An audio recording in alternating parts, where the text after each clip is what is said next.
우리가 계속해서 요한계시록 말씀을 함께 묵상하고 있습니다. 이 요한계시록은 1세기 말에 로마의 핍박을 받고 있던 초대교회 성도들을 위해서 쓰여진 말씀입니다. 네로 황제에 의한 핍박이 감정적이고 어떤 지역적인 한계가 있었다면 1세기 말에 로마 정부에 의해 행해졌던 이 기독교에 대한 핍박은 로마가 지배하고 있던 모든 지역에 대한 광범위하면서도 체계적인 아주 심각한 그런 핍박이었습니다.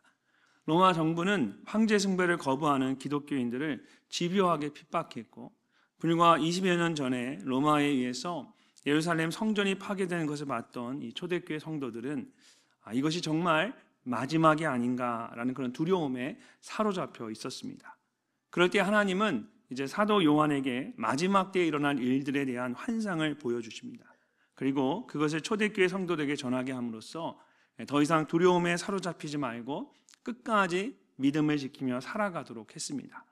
그렇기 때문에 우리가 이 요한계시록의 말씀을 읽을 때 그것을 단지 먼 마지막 때에 대한 그런 예언의 말씀으로만 생각해서는 안 됩니다. 오히려 요한계시록은 오늘 우리를 위한, 우리의 삶을 위한 말씀입니다. 마지막 때에 일어날 일을 알게 되었다고 해서 아무것도 하지 않고 그냥 가만히 있는 것이 아니라 오히려 마지막 때에 일어날 일을 알기 때문에 더 열심히 오늘의 삶을 살아가야 합니다. 이것이 하나님께서 우리에게 이 요한계시록의 말씀을 주신 이유입니다. 그러므로 우리가 이 요한계시록과 같이 마지막 때에 대한 말씀을 읽을 때는 이 사실을 꼭 기억하고 읽어야 합니다. 그렇지 않으면 하나님의 의도와는 달리 우리가 잘못된 방향으로 이해할 수가 있습니다. 특별히 오늘 함께 읽은 이 말씀은 우리가 흔히 아마게돈이라고 부르는 마지막 전쟁과 심판에 대한 말씀입니다. 그리고 천년 왕국에 대한 말씀도 나옵니다. 전천년설, 후천년설, 무천년설 이런 말 들어보셨죠? 그래서 휴거나 아마게돈 전쟁과 함께 여러분 아마 이런 표현들을 들어보신 적이 있으실 겁니다. 또 여러 편의 영화로 이 관련된 영화들이 이제 만들어지기도 했습니다. 그런데 안타깝게도 이런 사람들의 이야기나 영화의 내용들이 사실 대부분 미래에 대한 그냥 가벼운 호기심을 자극하거나 근거 없는 그런 두려움을 줄 때가 참 많습니다. 요한에게 환상을 보여주시고 말씀을 전하도록 하신 하나님의 의도와는 전혀 다른 것을 보게 됩니다. 그래서 오늘 말씀을 함께 나눌 때 저는 그런 교리적인 어떤 논쟁이나 설명보다는 그냥 말씀 자체에 우리가 집중했으면 좋겠습니다. 말씀의 뜻이 무엇이고 그것이 오늘 우리에게 어떤 의미가 있는지를 우리가 함께 잠시 생각해 보기를 원합니다. 오늘 본문 말씀을 보면 1절부터 3절까지는 20장 전체의 배경이 되는 이 마지막 전쟁에 대한 말씀이 나옵니다. 이어서 4절부터 6절까지는 첫째 부활에 참여하는 자들에 대한 말씀이 나옵니다. 그리고 그 다음부터는 둘째 사망, 곧 불못에 던져지는 자들에 대한 말씀이 나옵니다. 자, 먼저 1절부터 3절까지의 말씀을 우리 함께 한번 읽어보도록 하겠습니다. 또 내가 보매 천사가 무저갱의 열쇠와 큰 쇠사슬을 그의 손에 가지고 하늘로부터 내려와서 용을 잡으니 곧 옛 뱀이요 마귀요 사탄이라. 잡아서 1000년 동안 결박하여 무저갱에 던져 넣어 잠그고 그 위에 임봉하여 1000년이 차도록 다시는 만국을 미혹하지 못하게 하였는데 그 후에는 반드시 잠깐 놓이리라. 아멘. 이번 한 주간 묵상했던 요한계시록의 말씀을 여러분 생각해 보시면 용, 짐승과 추종자, 그리고 음녀, 바벨론과 같은 것들이 공중의 권세를 잡은 악한 세력으로 등장을 합니다. 그 중에서 우리가 가장 주목해야 할 것이 용입니다. 이것은 모든 악의 근원으로 뱀이라고 불리기도 하고 마귀나 사단이라고 불리기도 합니다. 원래는 하나님을 섬기는 천사로 지음을 받았습니다. 그런데 하나님을 거부하고 스스로 하나님이 되려고 하다가 하나님과의 싸움에서 패배하고 이 세상으로 쫓겨나게 됩니다. 그때부터 공중의 권세를 잡은 자로서 짐승과 사람들을 조종해서 악한 일을 행하도록 하는 모든 악의 근원이 되었습니다. 에베소서 6장 12절을 보면 사도 바울이 우리의 씨름은 혈과 육을 상대하는 것이 아니요 통치자들과 권세들과 이 어둠의 세상 주관자들과 하늘에 있는 악의 영들을 상대함이라고 합니다. 이 말씀처럼 우리가 신앙생활을 하면 할수록 우리에게 일어나는 모든 일들이 영적인 것임을 우리가 알게 됩니다. 특별히 악한 영과의 영적 싸움이라는 것을 깨닫게 됩니다. 작게는 오늘 예배에 나오기까지 우리 가운데 영적 싸움을 싸워야 했던 분들이 있었을 겁니다. 갑자기 생각하지 않았던 일들이 생기거나 몸이 피곤해집니다. 또 마음이 상하거나 또는 다른 예배보다 더 좋은 일이 갑자기 일어납니다. 생겨납니다. 이런 일들이 그냥 우연히 일어나는 것 같다 이렇게 이야기할 수 있지만 잘 생각해 보면 우리가 영적인 일을 하려고 할 때마다 꼭 그때 이런 특별한 일들이 일어나곤 합니다. 그런 것을 보면 우리가 영적인 싸움 가운데 살아가고 있다라는 것을 알 수가 있습니다. 갑자기 기분이 오싹해지지 않으십니까? 옛날에 그 연예인 무비의 뮤직비디오에 뒤에 갑자기 살짝 귀신이 찍혔다 뭐 이런 말이 있었죠. 영적인 세계라고 하니까 이런 두려움이나 그 막연한 두려움이나 공포가 있습니다. 근데 우리는 귀신을 믿는 것이 아니라 예수님을 믿는 사람이기 때문에 그렇다고 해서 그런 귀신을 두려워할 필요는 없죠. 그렇지만 영적으로 이렇게 보면 정말 놀랍게도 우리가 어떤 주의 일을 하거나 하나님 기뻐하시는 일을 할 때 우리를 낙심하게 하거나 우리의 마음을 흩트는 일들이 생깁니다. 예를 들어서 교회의 어떤 중요한 사역을 앞두고 갑자기 차 사고가 나왔고 생각지 않은 일에 차 사고가 납니다. 또는 얼마 전에 우리 교회 성도님 중에도 이제 안식년을 갔다 오시면서 거기서 은혜를 많이 받으셔서 회복이 되셨어요. 영적으로 뜨거워지셨어요. 그래서 목자, 부목자로 헌신을 하셨습니다. 근데 건강검진을 했는데 마침 그때 몸에 질병을 발견하게 된 거예요. 그러니까 세상 사람들은 우연히 그런 일이 일어났겠다 생각하겠지만 우리가 영적인 눈으로 바라보면 왜 이 상황에서 이 시점에서 내게 이런 일이 일어날까 생각해 보면 이것이 그냥 우연히 일어나는 것이 아니라 이것의 영적인 싸움과 같다. 영적인 일이라는 깨닫게 되죠. 내가 어떤 일을 할 때 그런 일이 생기면은 그것을 우리가 영적인 싸움이라는 걸 알면 이게 영적인 일이라는 걸 알면 우리가 전열을 가다듬고 우리의 싸울 대적과 대적하게 됩니다. 지난주에 나눴던 말씀처럼 여러분 예수님께서 두려워하는 제자들에게 세상에서 너희가 환난을 당하나 담대하라. 내가 세상을 이기었노라고 말씀하셨습니다. 이미 우리는 예수님과 함께 세상을 이긴 자들입니다. 그러므로 이런 영적 싸움을 두려워할 필요가 없습니다. 그러나 우리의 삶의 대부분이 영적인 싸움 가운데, 영적인 상황 가운데 놓여 있다는 것은 우리가 늘 깨어 인식하며 살아가야 합니다. 2절 말씀을 다시 보면 용을 잡으니 곧 옛 뱀이요 마귀요 사탄이라 잡아서 1000년 동안 결박하여 라고 말합니다. 천사가 무저갱의 열쇠와 큰 쇠사슬을 가지고 이 용을 붙잡아서 결박해서 무저갱에 가두었습니다. 이 무저갱은 깊은 계곡과 같은 곳으로 1000년 동안 사탄을 가두어두는 장소입니다. 특별히 이 잡았다라는 헬라어 표현과 동일한 표현이 마태복음 26장 50절과 마가복음 14장 1절에 나옵니다. 마태복음 26장 50절을 보면 예수님께서 자신을 잡으러 온 가룟 유다와 군인들을 향해 이렇게 말씀하십니다. 예수께서 이르시되 친구여 내가 무엇을 하려고 왔는지 행하라 하신대 이에 그들이 나와 예수께 손을 대어 잡는지라. 가룟 유다가 군인들을 데리고 예수님을 잡으러 왔습니다. 그들이 예수님을 붙잡아가는 것을 표현할 때 오늘 본문에 나오는 용을 잡으니와 동일한 표현을 사용했습니다. 또 마가복음 14장 1절에서 대제사장과 서기관들이 예수를 흉계로 잡아 죽일 방도를 구하며 라고 할 때도 동일한 표현을 사용했습니다.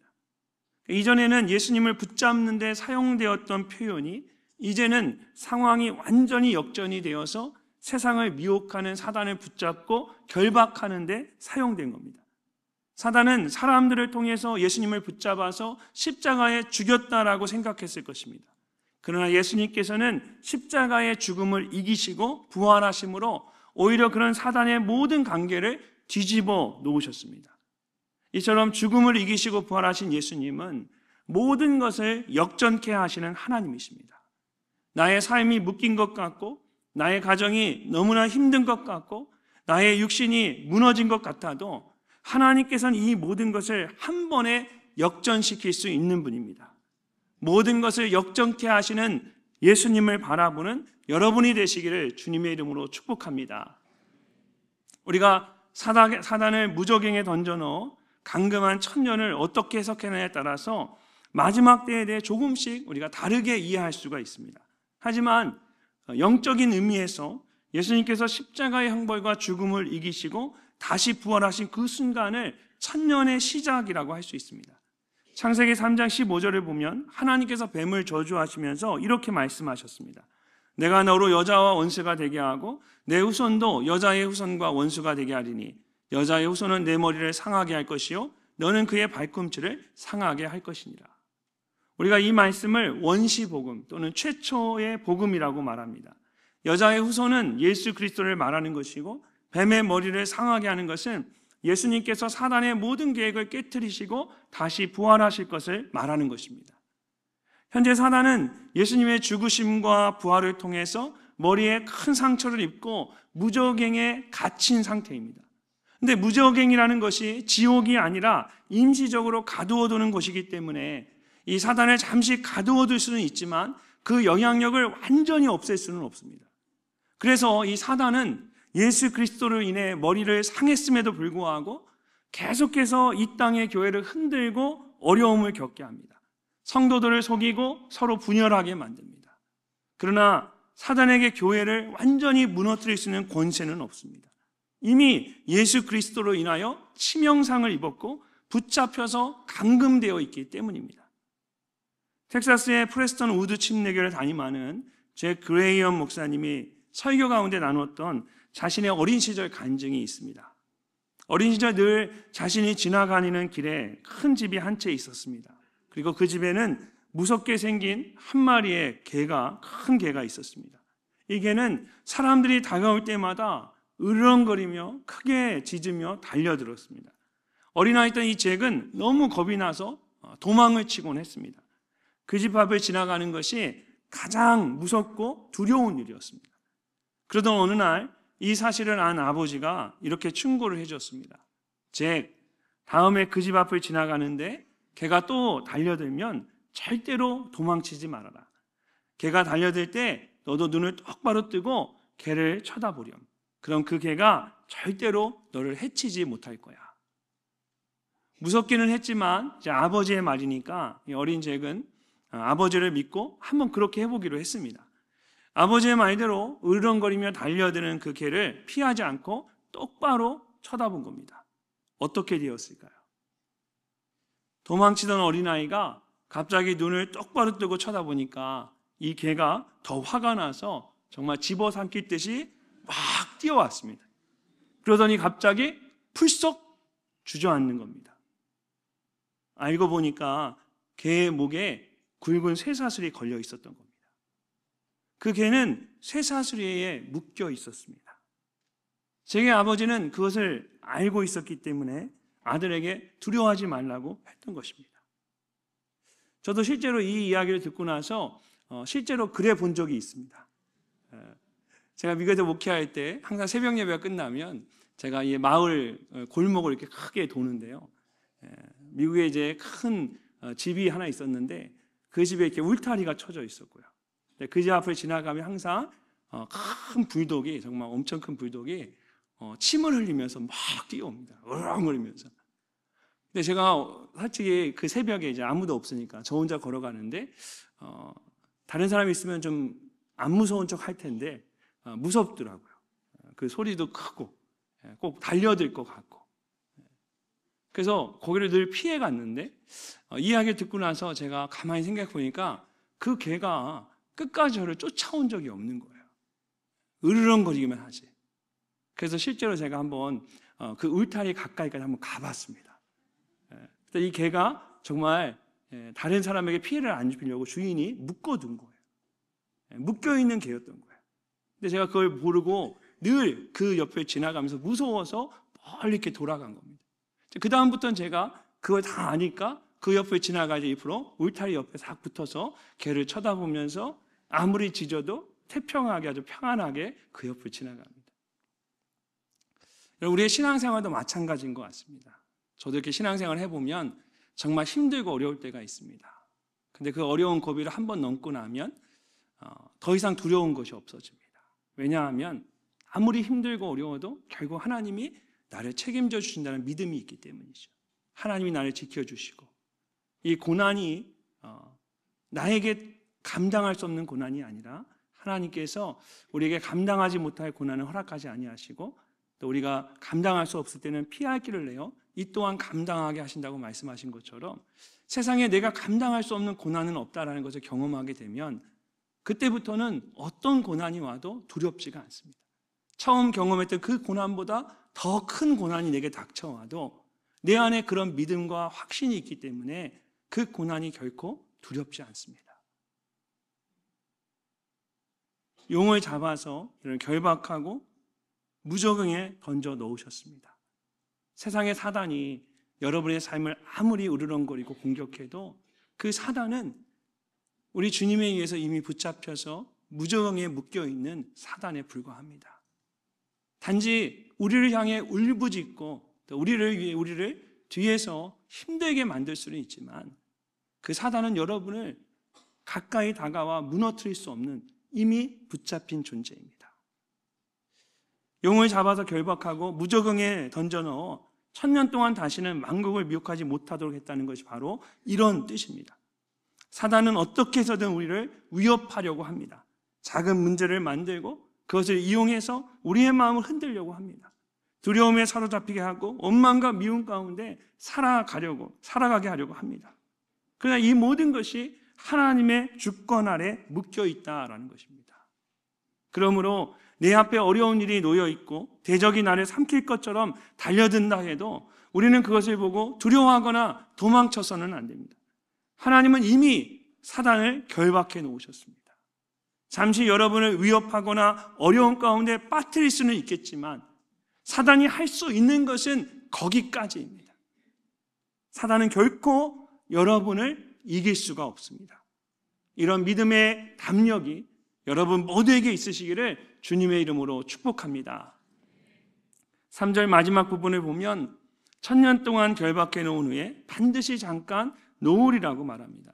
이것이 무엇을 의미하는 것일까요? 예수님께서 사단을 결박해 가두어 두셨으면 이제 아예 이 문제를 해결하시던지 아니면 다시는 나올 수 없도록 하면 될 텐데 왜 사단을 세상 가운데 다시 풀어놓으시는 것일까요? 7절과 8절 말씀을 보면 이 상황을 좀 더 자세하게 설명을 하고 있습니다. 우리 함께 한번 읽어보도록 하겠습니다. 1000년이 참에 사탄이 그 옥에서 놓여 나와서 땅의 사방 백성 곧 곡과 마곡을 미혹하고 모아 싸움을 붙이리니 그 수가 바다의 모래 같으리라. 아멘. 1000년이 참에라는 말은 완성되었다, 성취되었다라는 뜻입니다. 하나님께서 정하신 것들이 모두 맞춰졌고 정하신 시간이 다 되었습니다. 그리고 그 옥에 놓여라는 말은 옥에서 놓여라는 말은 풀어주다라는 말의 수동태입니다. 하나님의 입장에서는 사단을 풀어주신 것이고 이제 사단의 입장에서는 풀어줌을 당한 것입니다. 이 모든 일이 철저하게 하나님의 주권과 섭리 안에서 이루어지고 있다라는 것을 강조하고 있습니다. 말씀을 보면 사단이 나와서 곡과 마곡을 모아서 싸움을 하려고 합니다. 에스겔서 38장과 39장을 보면 이 곡과 마곡이 나옵니다. 곡은 마곡이라는 나라의 왕인데 주변에 있는 나라들을 다 모아서 이스라엘을 공격했습니다. 하지만 하나님께서 곡을 심판하심으로써 이스라엘을 지켜주십니다. 이 일을 통해 하나님께서 오히려 자신의 권세를 세상 가운데 드러내셨고 이스라엘로 하여금 하나님께서 그들의 하나님 되심을 알게 하셨습니다. 마찬가지로 오늘 본문에 나오는 사단에 의한 마지막 싸움에도 그것을 허락하신 하나님의 뜻과 계획이 있습니다. 그것이 무엇일까요? 자, 9절과 10절 말씀을 함께 읽어보겠습니다. 그들이 지면에 널리 퍼져 성도들의 진과 사랑하시는 성을 두루매 하늘에서 불이 내려와 그들을 태워버리고 또 그들을 미혹하는 마귀가 불과 유황못에 던져지니 거기는 그 짐승과 거짓 선지자도 있어 세세토록 밤낮 괴로움을 받으리라. 아멘. 그들을 태워버리고 불과 유황못에 던져지니 하나님께서 사단을 하여금 세상의 모든 악한 자들을 불러 모으게 하십니다. 그런 다음에 하나님께서 그들을 한 번에 불로 심판하실 것입니다. 그리고 사단은 불과 유황못에 던져져서 영원한 심판을 받게 하실 것입니다. 하나님께서 사단과 그 추종자들을 불러내셔서 그들에게 완전한 패배를 안겨주시는 겁니다. 불과 유황과 같은 말씀들을 보면 사람들은 마치 인류 최후의 전쟁인 아마게돈을 3차 세계대전이나 핵전쟁과 같이 눈에 보이는 가시적인 전쟁으로만 생각합니다. 근데 꼭 그렇지만은 않습니다. 이런 마지막 전쟁은 교회와 성도를 향한 영적인 공격이고 하나님과 사단의 악한 세력이 싸우는 영적인 전쟁이 될 것입니다. 그러므로 마지막 때가 다가올수록 우리가 영적으로 더욱 깨어 있어야 합니다. 그리고 이 모든 싸움이 하나님의 주권 아래 있다는 것을 기억해야 합니다. 그럴 때 우리는 끝까지 인내하며 믿음의 선한 싸움을 싸울 수가 있습니다. 마지막 때를 살아가고 있다는 것을 늘 기억하고 영적으로 깨어있는 여러분 되시기를 주님의 이름으로 축복합니다. 요한계시록의 말씀을 보면 중간에 포기하고 믿음을 버린 자들에게는 영원히 꺼지지 않는 불못에 던져지는 둘째 사망이 있을 것입니다. 반면에 끝까지 인내하며 믿음을 지킨 자들에게는 예수님과 같은 부활에 참여하는 영광이 있을 것입니다. 이런 4절 말씀을 우리 함께 한번 읽어보겠습니다.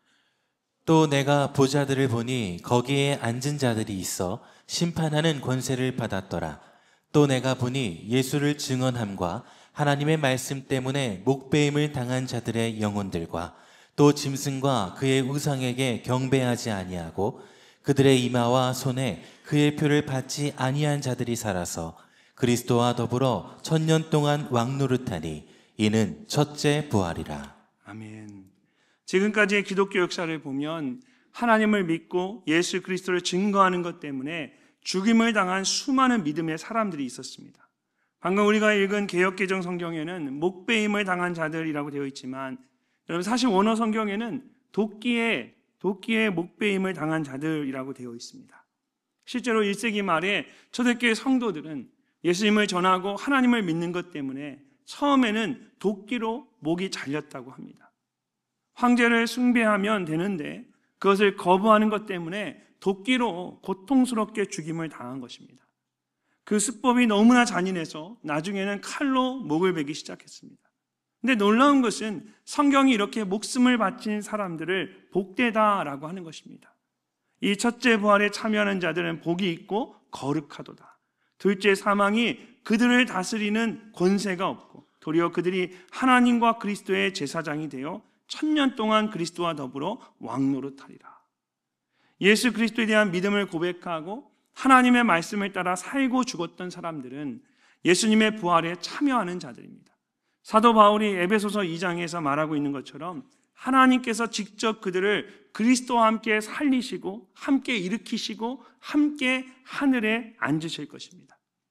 비록 그들은 육체적으로 죽는 첫 번째 사망은 경험하겠지만 영원히 죽는 둘째 사망은 더 이상 두려워하지 않아도 됩니다. 오히려 왕같은 거룩한 제사장이 되어서 하늘의 보좌에서 예수님과 함께 모든 것을 다스리는 영광을 누리게 될 것입니다. 그렇기 때문에 그들은 예수님과 같이 부활에 참여하는 자들이고 세상에서 가장 복 있는 자들입니다. 기독교 역사상 가장 위대한 신학자들 중에 하나였던 어거스틴은 413년부터 426년까지 14년 동안 하나님의 도성이라는 책을 썼습니다. 근데 그가 이 책을 쓰게 된 배경이 아주 흥미롭습니다. 당시 로마는 오늘날의 미국과 같이 최고의 나라였습니다. 문화, 경제, 교육 등 모든 분야에서 가장 앞서가는 나라였습니다. 근데 410년에 야만족으로 불리던 고트족에 의해서 로마가 함락이 되었습니다. 이 고트족은 손에 도끼를 들고 쳐들어와서 순식간에 로마를 아수라장으로 만들었습니다. 지난 600년 동안 한 번도 외부의 공격을 제대로 받아본 적이 없었던 로마가 단 3일 만에 무너지고 만 것입니다. 당시 로마인들에게 이것은 굉장히 큰 충격이었습니다. 도저히 믿을 수 없는 일이었습니다. 특별히 기독교인들에겐 더했습니다. 313년 콘스탄틴 대제가 기독교를 국교로 선포한 지 100년밖에 지나지 않았는데 이런 엄청난 일이 일어났기 때문에 이 모든 일들이 결국 기독교인들 때문이라는 비난이 쏟아지기 시작한 겁니다. 하나님을 믿지 않는 세상 사람들이 기독교인을 향해서 하나님은 왜 로마가 멸망하도록 가만히 놔두시는가 라고 하며 비난하기 시작했습니다. 기독교 때문에 로마가 망하게 되었다라는 겁니다. 이런 상황에서 세상 사람들의 도전에 대항하고 또 상실감에 빠진 기독교인들에게 하나님의 나라를 바라보도록 하기 위해서 이 어거스틴이 하나님의 도성이란 책을 쓰게 된 것입니다. 어거스틴은 이 책을 통해서 로마는 세상 나라를 상징하는 지상의 도성이고 이것은 사람이 만든 도성이기 때문에 영원할 수 없는 불완전한 도성일 뿐이라고 말합니다. 그러면서 그런 지상의 도성이 무너지는 것이 곧 하나님의 도성이 무너지는 것은 아니라고 강조합니다. 오히려 하나님의 도성은 하나님께서 통치하시는 영원한 나라이기 때문에 우리가 궁극적으로 바라봐야 할 나라가 바로 하나님의 도성이라고 강조합니다. 사랑하는 성도 여러분, 어거스틴이 말하는 것처럼 하나님의 나라는 영원한 것입니다. 우리는 영원한 하나님의 나라를 바라보며 살아가야 합니다. 세상의 보좌가 아니라 하늘의 보좌를 바라보는 믿음의 사람이 되어야 합니다. 현재의 고난이 아니라 미래의 영광을 바라보는 믿음의 사람이 되어야 합니다.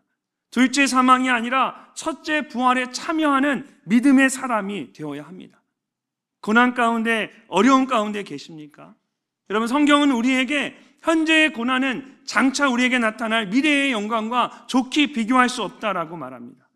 우리가 잠시 고난을 당하고 영적인 싸움을 싸우고 있지만 이 모든 것이 결국 하나님의 주권 아래에 있습니다.